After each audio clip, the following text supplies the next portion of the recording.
Hey there, European history students. We're back with our last essential question for period one. Now, even though this is our last essential question, that does not mean the fun is over.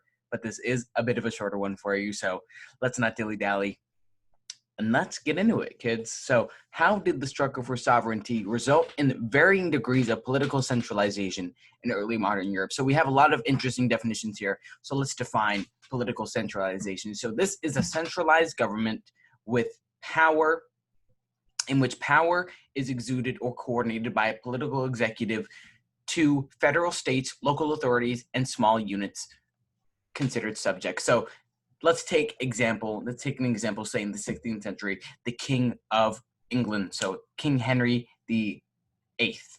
So he is the executive of the state, and he has rule over every province, over every town, over every local municipality. Pardon me. So he is the executive in that situation, and that would be England would be a centralized government. And sovereignty is the idea of the ability of an authority or state to govern itself, or to govern another state. So that was some definitions. So let's get into an empire that we have not talked a whole lot about, and that's the Holy Roman Empire. So some history for you. The Holy Roman Empire dates back to the 10th century and was one of the most powerful empires in Europe for centuries.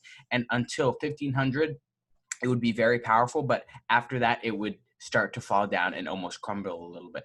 But it would diffuse into semi-autonomous states that would all be governed by the emperor. So the Lutheran Reformation gave Germanic princes the opportunity to regain a hold of the subjects, and this was through the Peace of Augsburg in 1555, which gave princes power to decide the local religions in their provinces of the Germanic states. So another thing that we have neglected to talk about was the English Reformation, which was around the same time as the Protestant, if not a little later. So while the Protestant Reformation was a religious reformation, the English Reformation was more political. So King Henry the Eighth was a Catholic, and he wanted to divorce his first wife, Catherine of Aragon, from Spain. However, the Pope forbade it because divorce was illegal or not allowed in the Catholic religion. So in 1529, the king founded the Reformation Parliament, which gave Henry the ultimate authority over religious matters in England. So let's talk about how he went to surpass the Pope and surpass the Catholic ways in their beliefs. So Henry would soon have his first marriage annulled instead of being divorced, and he would soon marry a member of his court, Anne Boleyn. And in 1534, the Act of Supremacy was passed through the Reformation Parliament, which made the King of England the supreme head of the English Church, or the Church of England, which would be otherwise known as the Anglican religion. So a fun fact about King Henry VIII's 6 wives: he had 6 of them: Catherine of Aragon, Anne Boleyn, Jane Seymour, Anna of Cleves, Catherine Howard, and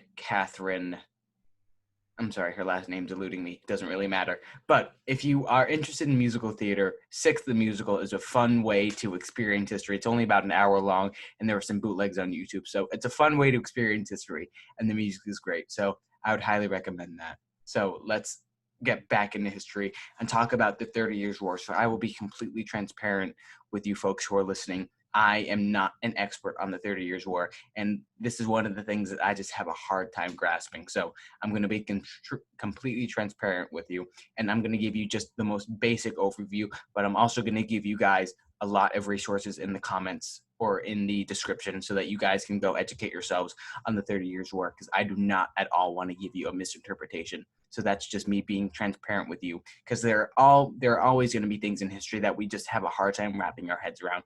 And for me, it's just some of the major wars in this early period. So periods 1 and 2, the wars are my weak spot. And I can admit that because I am a proper historian. I have my weak spots, and I have my doubt, and I have my strength. So this is just one of my weak spots. So let's start in talking about how the war was started. So the war was instigated by the election of Ferdinand II as Holy Roman Emperor, a staunch Catholic who tried to impose religious uniformity on his domains. And in response, the Protestant states of the northern Germany formed the Protestant Union to defend their interests. And this ended in 30 years. So it started in 18 and ended in 1648, which would be the end of period one for us in AP European history.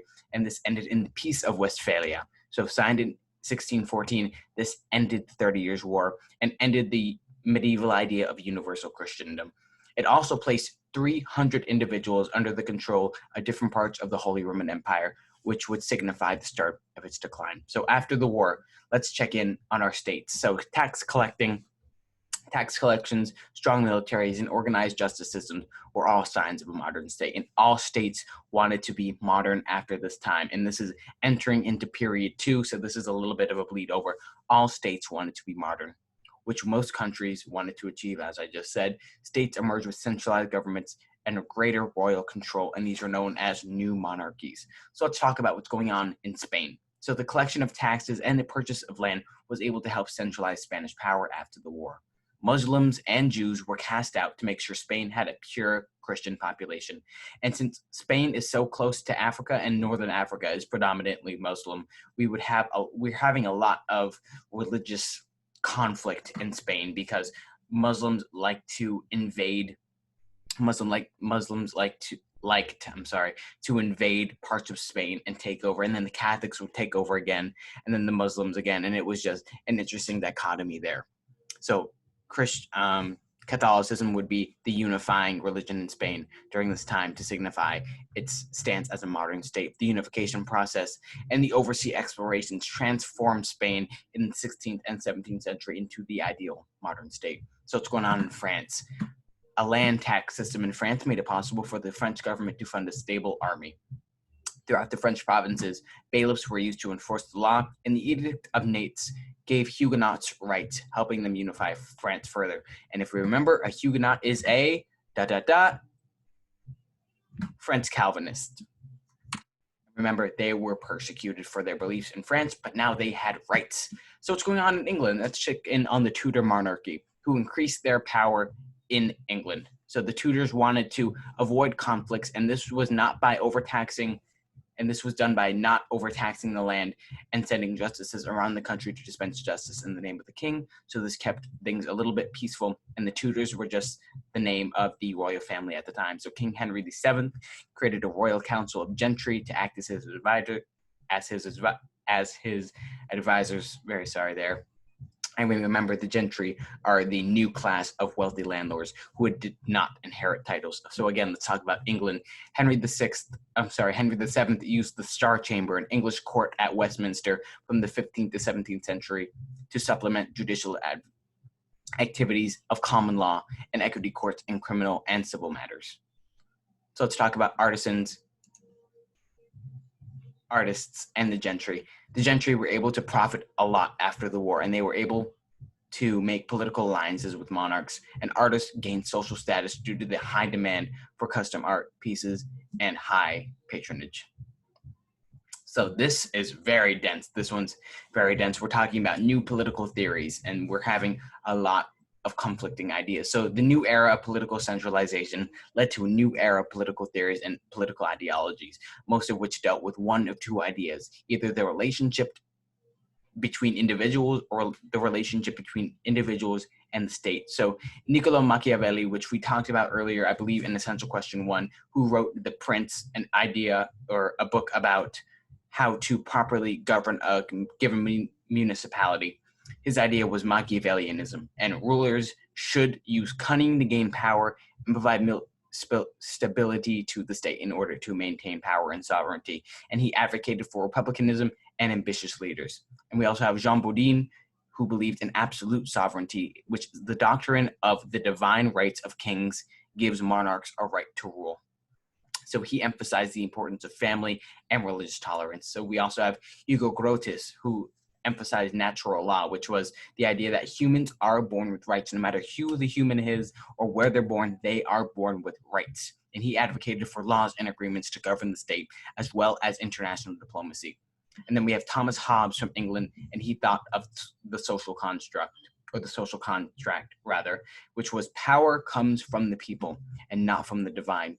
A society needs a powerful government in order to maintain order, and he believes that individuals have rights, and that is a definite. So we're definitely having a lot of interesting diffusion between ideas, because we have Bodine and Hobbes who had totally differing ideas, but we're still having a smooth era of prosperity in Europe, even though we have new conflicting political theories. So let's talk about advancements in the military after the war. So some kings like Gustavus Adolphus of Sweden acted as both the head of state and the head of military, and Sweden would be a very powerful state during this time, even though we don't talk about it a whole bunch.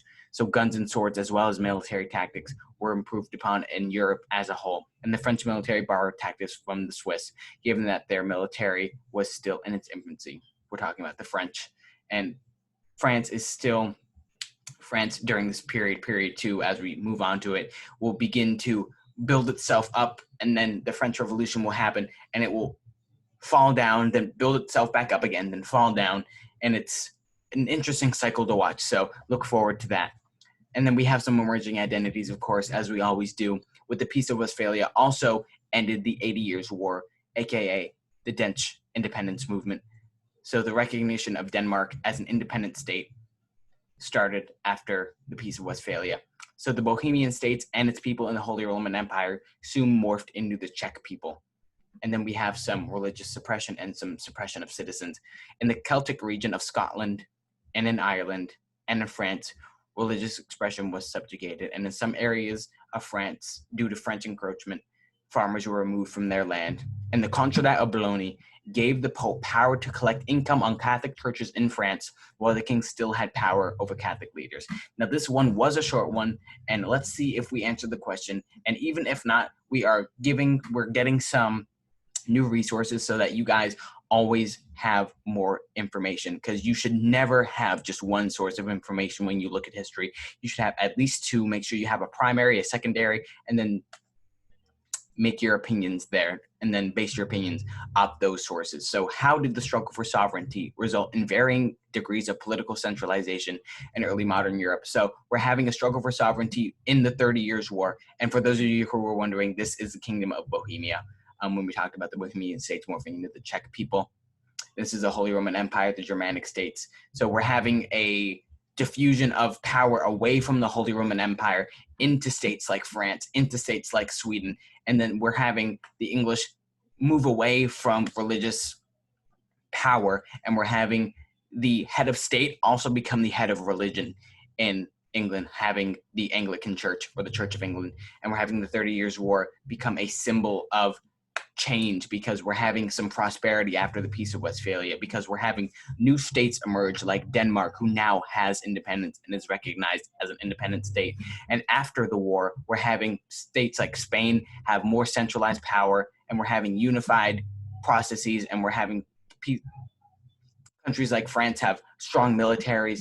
England is not trying to start conflicts, and we're having a lot of royal advisement, which is very, very, very good for the people, because we have the people advising the king, advising the monarch, and the Star Chamber and other bailiffs go around the country of England and go around to help dispense justice and help keep things orderly. And we're having artists, gentry, and artisans become a little bit more powerful and become back into the spotlight. And we're having brand new political theories reinvent what we're going to start talking about in period two. And then we're having advancements in military and organizing identities and suppression of the people. So this is all things that we have ending up period one. So I hope this answered your questions, people, and I hope we answered the question today. If we have any questions whatsoever, I encourage you to watch the videos I linked in the comments below or in the description below. And if you have any questions after that, I will be so happy to answer them. I'm sorry if this was a little short or a little lacking, but we all have our shortcomings, and that's okay. So I hope that was helpful, people. And remember, if it ain't broke, don't fix it. And we'll see you when we start period two. I hope you're ready as I am. We'll see you then. Take care.